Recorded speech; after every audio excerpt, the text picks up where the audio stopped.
Was it enough? Enough for France's minority government to pass the first hurdle of a trigger-happy hostile parliament that can pass a vote of no confidence at any time. Reappointed Prime Minister Sébastien Lecornu offering a big concession, a suspension of Emmanuel Macron's flagship reform, the raising of the retirement age.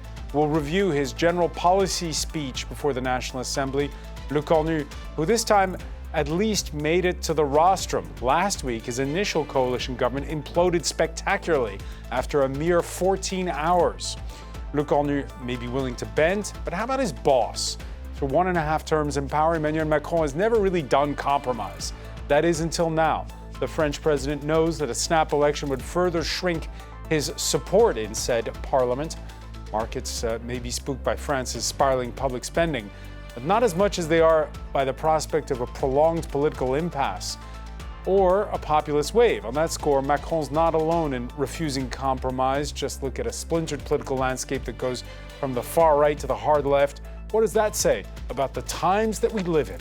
Today in the France 24 debate, we're asking about Sébastien Lecornu's second chance. With us, political scientist Catherine Fieschi, fellow at the European University Institute's Robert Schuman Center. Your books include Populocracy. I'm going to get it right. It is a tongue twister. Populocracy, which is the tyranny of authenticity and the rise of populism. Something like that. Yes, How are you? I'm very well. Glad to be here. Okay. Denis Père, founder of energy power storage company Nature and People First. Thank you for joining us. Yeah, good evening. Thanks. Richard Verly, correspondent columnist for Swiss newspaper and news site Blick, author in French of the forthcoming book, This America That Hates Us. You went on a road trip. Correct, yes, that's correct. And I discovered this America, and it's frightening for Europe, so beware. But for the moment, Lecornu is going to defend Europe. Okay, we'll put that posit to Renaud Foucard, senior lecturer in economics at Lancaster University. Thank you for joining our conversation from England. Good evening. On the go, you can always listen to the show wherever podcasts are streamed. A suspension that's a concession. Sébastien Lecornu offering to freeze the retirement age that Emmanuel Macron forced through Parliament in 2023 over the objections of trade unions and public opinion. This fall, I will ask Parliament to suspend the 2023 pensions reform until after the presidential election. But let me be very clear, suspension for suspension's sake makes no sense, and suspending anything without a plan would be irresponsible. The suspension must build the trust needed to develop new solutions. Suspension for the sake of improvement is the solution if all stakeholders stand to gain something from it.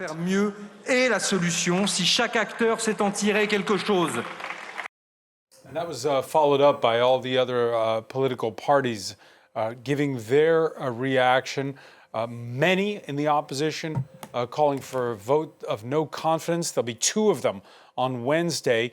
The key held by the Socialists, 69 seats in a parliament of 577, and they seem to have liked what they heard. I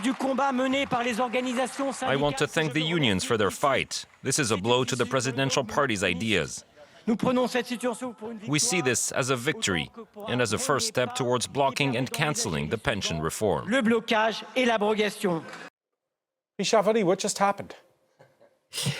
For the first time, there is a ground for compromise in Parliament between the traditional conservative, les Républicains, and the Socialist Party, plus the Macron Center. You were on a panel in this very studio, a week ago? Yeah.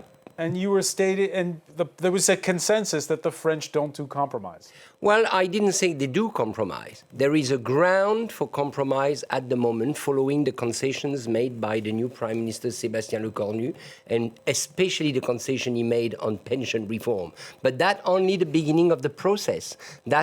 We start from there, and Boris Vallaud, the socialist leader in National Assembly, said it clearly. It's a beginning. Now the discussion of the budget will take place. The socialists want more. They want clearly to lean toward a kind of social democrat budget. So what we're going to see is whether the Prime Minister is ready for that or not. Certainly a different sort of method from Sébastien Lecornu's predecessor, François Bayrou, who staked out these maximalist art of the deal style positions, hoping there'd be a big bargaining. He even suggested scrapping public holidays. That went down like a lead balloon. Lecornu making concessions here. Is it going to work? Hard to say. I mean, remember, Bayrou stayed in power for 6 months, and Lecornu has failed in his first government, stayed in power for only 14 hours. So it's really hard to know and speculate. The big risk is that because the Socialist Party wants always more and wants more than this freezing of the pension reform, which is already a big concession indeed, there's a risk that the Républicains, the center-right, conservative, do not follow at some point. They're going to be in so much opposition with their electorate that they're going to have to vote they're going to be agreeing to dissolute the National Assembly, the Parliament. So that's the risk. I mean, it's really a very fine balance that Lecornu is trying to reach. Did you believe the Prime Minister when he said at the rostrum that he's still aiming to reduce that budget deficit, which is now a whopping 5.4% of GDP, to below 5%? It's hard to believe because we don't see really where he's going to find the savings or where he's going to increase the taxes. It's probably going to end up in increasing the taxes, which the country doesn't need. I mean, we have the highest amount of taxes in France compared to almost any countries in the world. We are at 45% of GDP when the average EU countries are at 40%.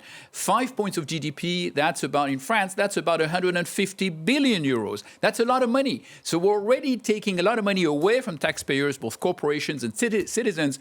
There is no room for more taxes. And so it's likely indeed that he tries to increase taxes on the rich in particular, goes back to a Zuckman tax type of thing. And so this will create a very negative reaction on the right, especially with the Républicains, the conservative center-right. And that could unbalance the very fragile situation we have today. Remember that the Républicains are already split. I mean, you have the members of parliament who've decided to support the government for now, but the vast majority of the leaders of the party, 75%, have voted against that, have voted against joining the government. Yeah, the so conservative Les Républicains, which is the other key with the socialists. In May of 2024, Emmanuel Macron's decision to dissolve parliament backfired with his center-right bloc losing seats, the far-right making historic inroads, and the left banding together in an electoral alliance. This is what it looked like, if you will, right after the election. But if you look, the devil's in the detail because that alliance has since fizzled.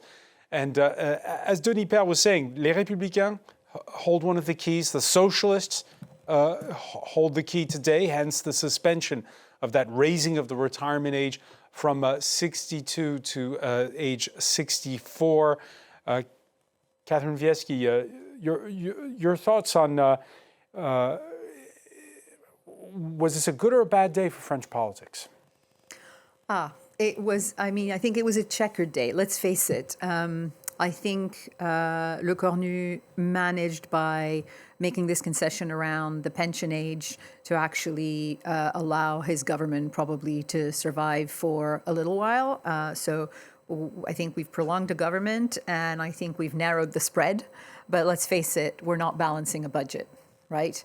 And so I think that, there's as much loss as gain. There is maybe some gain in political stability, a little bit longer over this coming week. The potential for a long debate around this budget and a treacherous debate around this budget, in part because of what you've pointed to in the splintering of the National Assembly, but also I think it's important for people to realize also the kind of the mood and the atmosphere in the National Assembly is actually, I would qualify it almost as rabid or feral, not conducive to this kind of debate. So yes, a little bit more stability, but in the end, what we are saying to our European partners here from France is the fact that, we may roll back on very significant reforms. This makes France look unreliable in some fundamental ways, right? So not unstable or less unstable potentially, but a little bit more unreliable, particularly in budgetary terms. And how this will play in Brussels is also something that we need to look at. Unreliable, you agree with that formulation, Renaud Foucault? The reliability, I think, is really the key about can you believe that the French democracy can actually deliver reform? And I think the striking point, I think it's a welcome idea that Lecornu managed to get some kind of peace and some kind of peaceful transition to the next presidential election. But Emmanuel Macron had a mandate once, twice to reform pensions. Everyone knows that the core of the problem, of the deficit problem in France, is pensions. And the fact of the matter is that both in 2020 and in 2025 is cancelling this pension reform. So somehow it means, can you really trust the French institution to deliver reform? Can we be convincing about that when we talk to European partners? I'm not 100% sure it's indeed a very good signal. But of course, today, I think it's a very, very welcome day. And also for the French economy, because the deficit, the money we pay for the debt depends on the interest rate, the new interest rate on debt. And I think what happened today is likely to calm the market and so to decrease the cost of the debt. Can you reassure Denis Père, who's worried that Sébastien Lecornu will cede to the left and go for a so-called Zuckman tax, 2% on revenue by the highest earners, named after that French economist, Gabriel Zuckman? I don't think it's likely to happen. I think those are the kind of things that are very symbolic. The same way that if you remember, François Hollande, he was elected on "I'm the enemy of finance and I will have a 70% marginal tax on income." He managed very cleverly to make this not happen. And if you look at who actually managed to reform France in the previous mandates, I think François Hollande reformed the labor market. François Hollande managed a pension reform, specifically perhaps because it came with this street credibility of being a left-wing person. And I think this is something that Macron failed in 2 mandates. When you look back at the achievement of Macron in domestic, of course, on European level is different. It's been quite successful. But domestically, Macron, I think, has failed to reform because he didn't go, perhaps, for those credentials of being somebody who care about the people and taxing the rich and things like that. Denis Père? Yeah, no, I say Zuckman-like tax. I think what the Socialist Party is asking for today is a revival of wealth tax, for example, which can be very penalizing for entrepreneurs and investors.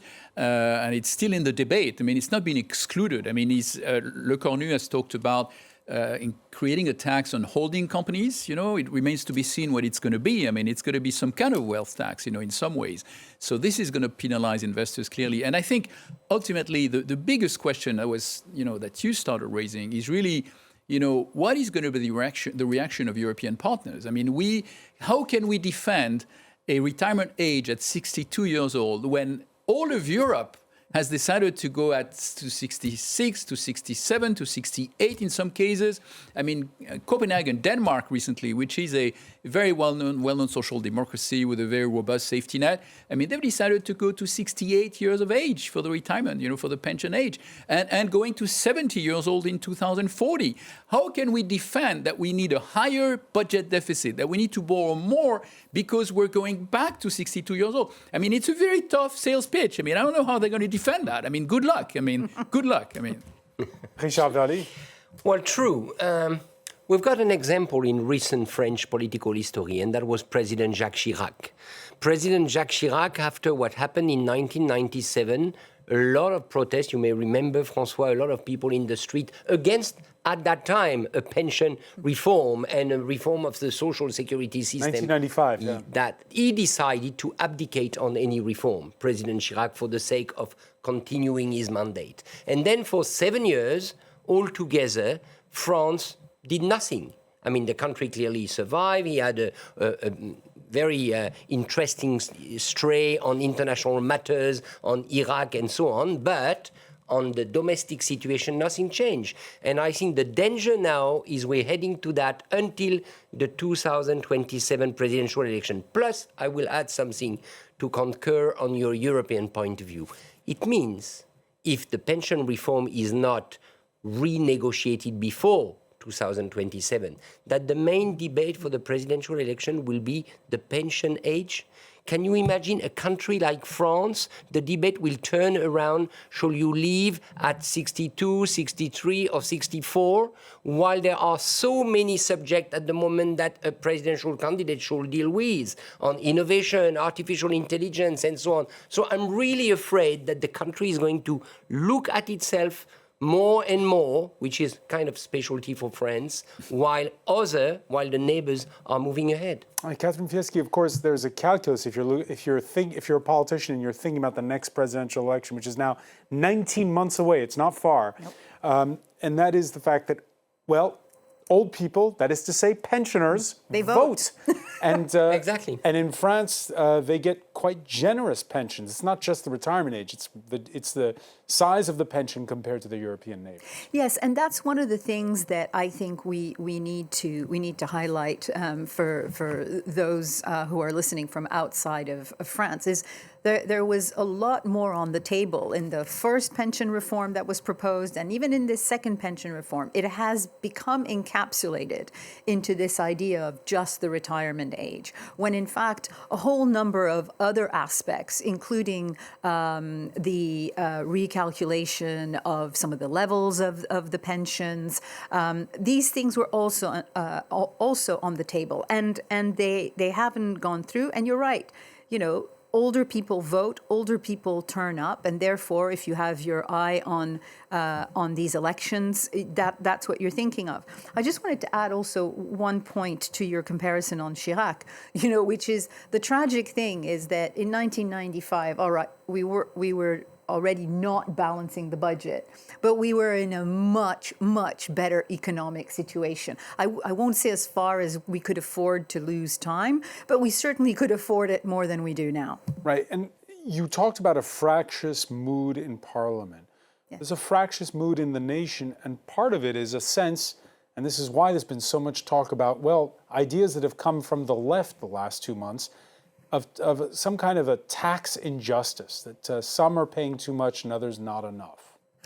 So I think it's important to keep in mind that the fractious mood that I was referring to is for anyone who was looking at some of the speeches that came after Lecornu's, in particular the speech from France Unbowed, Mathilde Panot, their spokesperson, the hard left in the Assembly.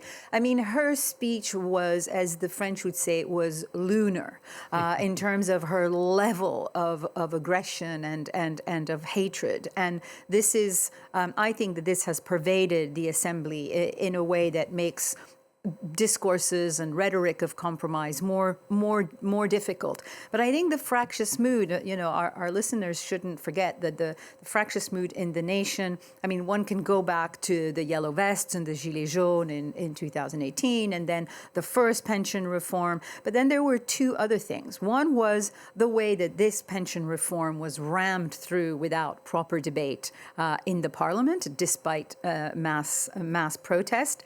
But then there was the fractious mood that came in the wake of the snap election called in 2024, when in fact the Rassemblement National came in as the first party and the left came in as the first group. Neither of these political parties or groups were given a bite at the cherry in terms of the prime ministership. Since then, Macron has tried to impose his guy from either his own bloc or from the center-right, neither of which had done particularly well in the legislative elections. So that fractious mood also has to do with the fact that people feel that they were absolutely ripped off in these elections. Renaud Foucault, what's it about? Is it a crisis of legitimacy? Is it a fiscal crisis? What's going on? Well, the legitimacy part, I think, is really linked to what I just heard, is the fact that there was this two-round election in France, and I think I haven't heard any politician talking about the second round since the election. Like, in between the two rounds, there was a Republican front in which a lot of people withdrew their candidates to say, we need to block the Rassemblement National, we need to block Le Pen and Bardella from ruling the country. This would be too dangerous. And then the next morning, those people who had made the biggest alliance possible and had won overwhelmingly, because more than having the left first party, the center third, etc., it was that Le Pen was very much ahead in the first round and was beaten. Like 2/3 of the parliament voted, of the circumscription voted against the Le Pen candidate. And the fact that after that, they were not able to sit down and say, this is the result of the election. And of course, this would have, for instance, implied Macron being grown up enough, mature enough to nominate somebody from the center left to be prime minister. But at least acknowledging in front of the voters that this is what they had chosen, and we are able to live in a parliamentary democracy. This would have helped a lot, and would have helped a lot also decrease the animosity, the fractiosity that you hear. And that's why I think today, again, I think it's a great news, because the reason perhaps why Francis Unbaut is so angry tonight is because they lost. This is a victory tonight for the socialists, because they show, and they can go in 2027 and show to their voters that, yes, you can get something if you somehow are willing to compromise. As for the fiscal crisis, there is clearly a clock ticking.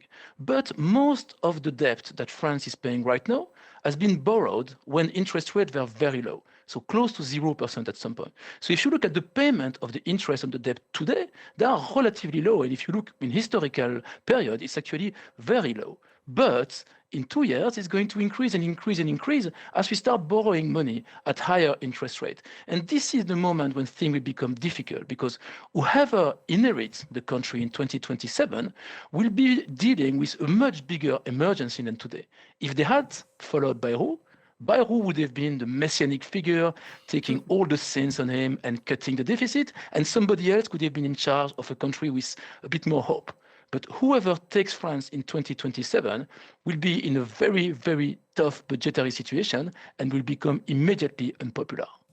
Denis Père, did Emmanuel Macron bend too late, or it's never too late to compromise? Today we heard the Prime Minister saying, Parliament has power. I'm going to submit what I do to Parliament. I'm not going to try to rule by decree.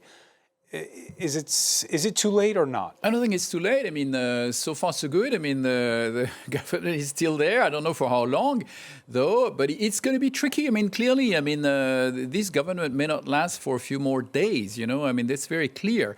And there may be no other option than another, you know, call for election, another snap election, just because nobody agrees. And we all know, everybody knows that it's obvious in the polls that there's a radicalization of the electorate. You know, we're probably going to see a robust Front National, Rassemblement National, you know, far-right party, and pretty robust far-left as well. I mean, and the center will probably shrink substantially. And so, but I'm afraid it's almost unavoidable, you know, at this point in time. And just want to comment also quickly on maybe what you said earlier about the frustration and the raucous, you know, population and feeling, you know, others are not paying enough. I mean, it's a tradition in France. It's not new. I mean, it's been like that for many years, and it's really a lack of understanding what's going on. I mean, France is a country which redistributes enormously, probably the most redistributing country in the world. I mean, there was some data that were released recently by INSEE, you know, the National Statistics Office, you know, lab. They say that 57% of the population is actually getting more from the government than what they're paying, including their VAT and everything. 57%. When you look at the income tax, you have 10% of the taxpayers who are paying 75% of the income tax, and 1% who are paying 12% of the income tax. I mean, the amount of redistribution is just enormous. But I guess the frustration comes from the fact that a number of parties are trying to create, you know, just angerness and trying to leverage, you know, people's, you know, jealousness, and that doesn't help. And clearly, there's also a problem of purchasing power in France, probably because the government takes too much away. You know, I mean, remember the percentage of government spending is 50% of GDP in France, which is a world record. And so when you have an income, when a corporation pays 140 to you know, the cost of an employee is 140, the actual money in the pocket of the employee is 70. You go to any neighboring country, the cost is not 140, it's 120 or 130, and so they're more competitive. And what ends up in the pocket of the employee is more like 80 or 90, not 70. So ultimately, you know, people are frustrated because they don't get enough money because the government takes too much money away. And that has to be resolved at some point. Catherine Fieschi, you... I was simply going to add that it's partly, yes, it's the fact that the government does take quite a chunk, but because the government takes quite a chunk, the real problem is that salaries are very low. Yes. And it's the sense that 50% of the population doesn't pay tax, 57% are net recipients of redistribution, and yet we have a resolutely stuck National Assembly on, a pension reform that is somewhat minor. Yeah. Yes. Somewhat minor. 3 remarks, if I may. One on the concept of compromise. Clearly, it's a great news. I started this conversation by saying it may be an historic moment. But what worries, or what can be worrying, is that it's not a compromise that comes from the bottom. It doesn't come from the political party. It doesn't mean they agree on anything. They were forced to agree by the president and the fact that they don't want to go back to the voters. Yeah, but there must have been, you and I both know, there must have been back-channel talks with the socialists. Probably, but that's very important. They didn't come out, contrary to what's going on in other countries around France, they didn't come out of the last election with the willingness to compromise. They are now forced to compromise because they don't want to go back to election, which is a problem because you have a party, the National Rally, who is going to bank on the fact that those government parties don't trust the people and don't accept the vote of the people. So we should be careful of what will go on. Yeah. And second point I wanted to make, the timetable. Clearly, the socialists have said they are going on for negotiating a budget, discussing the budget, and eventually voting the budget. They are not going further. So what's going to happen after the budget is adopted, let's say, end of December? Keep in mind that there are local elections in March 2026. I would not be surprised if the president decides to dissolve the National Assembly somewhat in spring or in February. Because after the budget is adopted, those parties have nothing to do together. All right, and you mentioned there the far-right's Marine Le Pen, the National Rally leader in Parliament. We saw that gesture she made during a theatrical walkout during the speech that followed the PM's, during remarks by conservative Laurent Wauquiez. Le Pen's party standing by, there you see it there, woof, a position from last week when she wasn't on the invite list for consultations at the presidential palace. Is it really the role of the president to organize a meeting of wheelers and dealers like this? Because in reality, that's the only objective, trying to avoid elections, which is actually the solution that the Constitution allows for when we're faced with such an obstacle. Catherine Fieschi, politically, better to be outside looking in if you're Marine Le Pen, right? For sure. I mean, I think that there are nothing but losses in actually, for her, in actually supporting this government. I think that she and others in her party drew the lesson from the François Bayrou prime ministership, decided that they had tried to maybe withhold their votes of no confidence. This got them nowhere, and from now on, they decided that they were going to simply be unwavering in their commitment to call for new elections, and this is what they're going to do. And in a sense, unfortunately, they and the far left are the two that come out looking as though they're absolutely sticking to their story, they're sticking to their guns, they're not wafting around in the wind. And this is what her voters like, their voters like. So does compromise a losing game if you're a politician? Renaud Foucard, will the socialists pay a heavy price for allowing Sébastien Lecornu to fight another day? My bet is that they are the big winner of today. So there is one spot to take against, I think, Jordan Bardella in the next presidential election, because of course the elephant in the room is the number two of the national is still rally. waiting for trial in appeal. she's still waiting for her trial in appeal. She is very, very unlikely to be allowed to run for president. So there is one spot to take against Bardella, who is, of course, very high in the poll, who would come as favorite, but who is not a very good debater, is this 30-year-old guy who never had a job, who doesn't really know a lot about policy. And so there will be one position. So the risk, I think, for all the centrists and social democrats is that this job is taken by Mélenchon. Mélenchon versus Le Pen, that's, I guess, the nightmare of the Europeans, the centrists, etc. But if it's not Mélenchon, it can be either a centrist, and Edouard Philippe was the favorite, but he stuck a little bit too much to Macron. He fell in popularity. If somebody from the Social Democrat can go to the voter in 2027 and say, we also stuck to our gun. We said no pension reform. We said no 49.3, and we got it because we are serious, because not just barking, we can actually achieve something. I think this is enough to, at the same time, perhaps get to the second round. And at the moment the second round arrives, you don't want to look like Mélenchon. You don't want to look like someone who is unwilling to compromise. You want to look like the serious person who will carry France on the serious path and talk to all those people who don't want a crisis.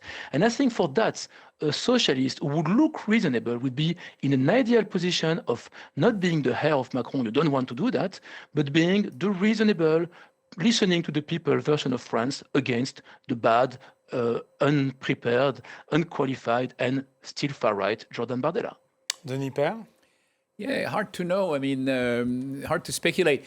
What's a bit frustrating is that for somebody who understands, the economy and how it works and the budget deficit and the need for France to reform, is that it's highly unlikely that somebody in 27 really carries a platform of reform, a structural reform for the country.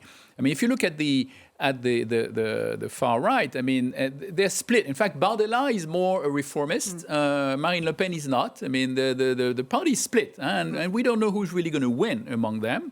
And if you look at the rest of the parties, I mean, Les Républicains, the conservative with maybe a David Lisnard and Bruno Retailleau may decide to carry a platform like that. But it's difficult because, they're going to have to promote, because now the pension reform is going to be at the center of the debate. They're going to have to promote, retiring at 65 or 66. It's not popular. It's going to be difficult to be elected on that platform. So it's painful. It's painful to see that with this, freezing of the pension reform, they're putting, at the center of the next presidential election, a very tough pitch, a very tough sell to the electorate. And the other, structural reforms that have to be conducted will also have to be promoted if the country wants to, at one point in time, recover and have, prosperity again. And so it's a pretty gloomy, situation, where very likely the next president is going to be elected on an easy, platform with promises of spending and not necessarily a very bright future for the country, because of that.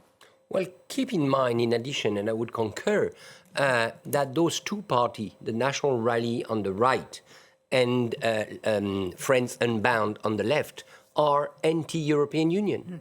So no wonder that during the presidential election, they are going to take clearly a stand, maybe not against the European Union, against the euro, but they will claim that it is possible to contribute less to the European Union, to get more, and so on and so forth. So they're going to drag the country into the illusion that you can remain exceptional. France can be an exception within Europe. Will they really, when you see the outside threat with hybrid warfare with Russia, when you see Donald Trump, who even Marine Le Pen has trouble saying that he's a similar political bedfellow. Sorry, François, but you know perfectly the answer. The answer from Marine Le Pen, she's toning down at the moment, is let's get back again cheap energy from Vladimir Putin. The solution is cheap energy coming again from Moscow. Then there will be no problem. Then if we get the cheap gas that we have renounced to get because of Ukraine, the economy will do good. Those two parties, Mélenchon and Le Pen, they look towards Moscow rather than the US. Don't forget. So what I mean is the danger, and this is why I'm worried about this debate on the retirement and the pension reform in 2027, because it will be the pretext to pretend that France can go on without due reform. Catherine Fieschi, there is also beyond geopolitics, which I'm not sure that voters think about when they enter the ballot box, there's a sense, and this is not just solely a French problem, of people feel unsettled by the disruption, all this talk about artificial intelligence replacing jobs, the fact that there's the way our workplaces are organized is changing every 6 months, basically now. Yes. They want a candidate that will reassure. Where will that reassurance come from? Well, I'm afraid that the reassurance might well come, at least up until the first round of the presidential elections. I'm afraid that reassurance will come from those who have the most simplistic solutions, and that is the Rassemblement National. And I think it's going to be very, very hard. Let's not forget that there's a real competition for voters who feel left behind, who may feel also excluded from politics, economically excluded. There's a real competition for these voters between not just the far left, but really the mainstream socialists and the Rassemblement National. The Rassemblement National will go after them with the most simplistic arguments. They will offer exactly as Richard says, the return to cheap energy, and let's not concern ourselves with a war that isn't ours, as they often put it. And so my sense is that it will be a very powerful argument, particularly by 2027. One caveat that I would put in there is, even though voters don't go into the ballot box with geopolitics on their mind, if the geopolitics have significantly worsened, if the threat is worse than it is now, then potentially we may bring these people back from the brink and, the brink of their Russophile obsession. So, Renaud Foucault, do you stand by your bet on reformers, not revolutionaries? Well, my bet is a bit more cynical than that. It's what I told you about François Hollande earlier, is that it's good if not all the populists are paid by Putin. No? So it's not only about geopolitics having the Rassemblement National in power. If you really have the pro-Russians in power, it's also the Russian version of democracy.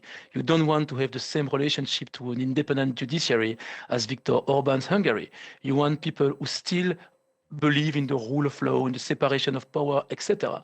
So my cynical view is that having someone who is a little bit of a populist but who believes in democracy is not a bad thing.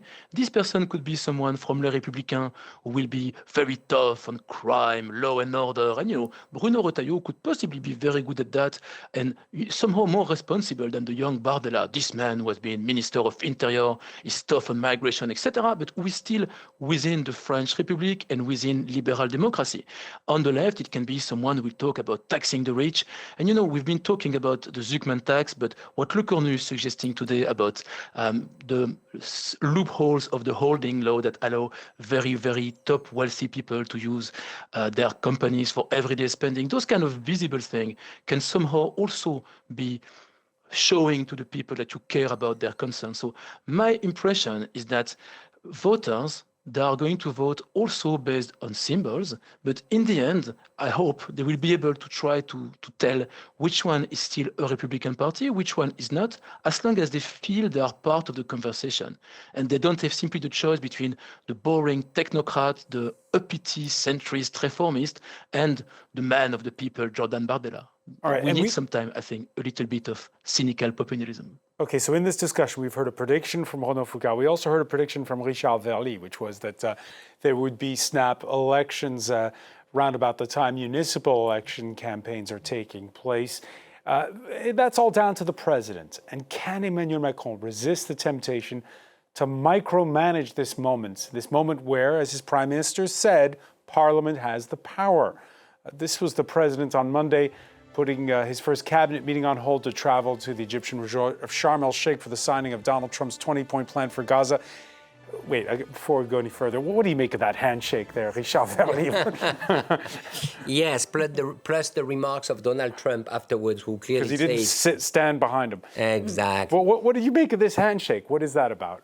Well, it's about the fact that for Trump, Macron doesn't count anymore. To me, it's very simple. For Trump, Macron is done. Macron is a loser. It's not that he doesn't like Macron. He even says so. He says Emmanuel is a friend. He's probably at ease with Macron, but he considers him now as a loser. And Trump wants only winners around him. So I think the difficulty for Macron, and that goes back to domestic politics, he is a loser for the French people. He is now a loser. He has lost. He's done. Even if he's got 1.5 years of his mandate to go, he's done. Now, can he accept that? You've got two ways of accepting All right, that. hold your fire on that Yeah, one. I'm Because holding. while in Egypt, on the eve of his prime minister's general policy speech, this was on Monday, Macron putting the onus on the parliament that brought down Sébastien Lecornu's predecessor, François Bayrou, last month. The political forces that decided François Bayrou's rise and the political forces that sought to destabilize Sébastien Lecornu are solely responsible for this disorder. I ensure continuity, stability, and I will continue to do so. I ensure continuity, stability. I will continue to do so. Is that the answer to your question, Emmanuel Macron? Because this is not the language we heard from the prime minister before Parliament. Emmanuel Macron, to me, my view is that he will never accept responsibility for what's going on in France at the moment. He did not yet completely accept responsibility for what happened after he dissolved the National Assembly. He conceded that it might be a mistake, but he didn't go as far as saying, I made a mistake. And that goes with the psyche of Emmanuel Macron, who clearly believes his mission from the very beginning in 2017 is to overcome political parties, to overcome the right and left divide, and to bring politicians together under his leadership to transform France. But that has completely failed. What we are seeing now is the end of it. And again, the end of it, if there is a compromise, keep in mind now, it's only because those two key parties, the conservative and the socialist, don't want to go back to the voters now. Denis Père, Emmanuel Macron, this seals a legacy that's tailspinned? He's clearly trying to defend his legacy, and he's going to do it until the last minute. it's his mentality. He's a fighter, and he's smart. He's smart. Okay, he's not succeeded on every front, for sure. Although he's passed very significant reforms in his first mandate, which have really boosted the economy and created a lot of jobs. Reforms I myself had defended before. And, like, for example, on the government council, employees council, where if you are an employer, you want to unbind an employer's contract. Before that, before 2017, it was a Russian roulette, when you would go to workers' council. You could be fined with like 5 years of salary. And so lots of employers, especially, mid-sized companies, would not hire people because of that. Macron resolved that issue. He's created a fixed rate, where there's no surprise. So he made a lot of good decisions. He canceled the wealth tax, which is a nightmare, which was forcing a lot of wealthy. But he's coming back now. Well, he's coming. Well, hopefully not. He's been fighting very hard to prevent that. So his legacy is not bad at all, except he's not reformed the government. He's not reformed government spending. He's let government spending, completely out of control. And that's his main mistake. But he's going to fight until the last minute to save his legacy, I guarantee, until the last minute. Catherine Fieschi, a final word. I think that one of the main mistakes that Macron did make, despite some of the reforms that you point to, is that you don't transform a political system and try to get over the left-right divide and, and create a centrist, slightly more liberal center without putting in the work of building a party, without building a party that stands for something, and therefore making sure that you create an electorate for this party. Macron never invested in this because, in a sense, he doesn't believe in political parties. And now we are in a situation where we are exactly, where we were bound to be if you don't invest in creating a proper political force. We have a far left, we have a far right, and we have an empty center because he did not invest in that. And that was, I think, a really grave mistake. All right. Politics are certainly back. Catherine Fieschi, I want to thank you. I want to thank as well Denis Père, Renaud Foucard for being with us from Lancaster in England. Richard Verly, thank you for being with us here in the France 24 debate.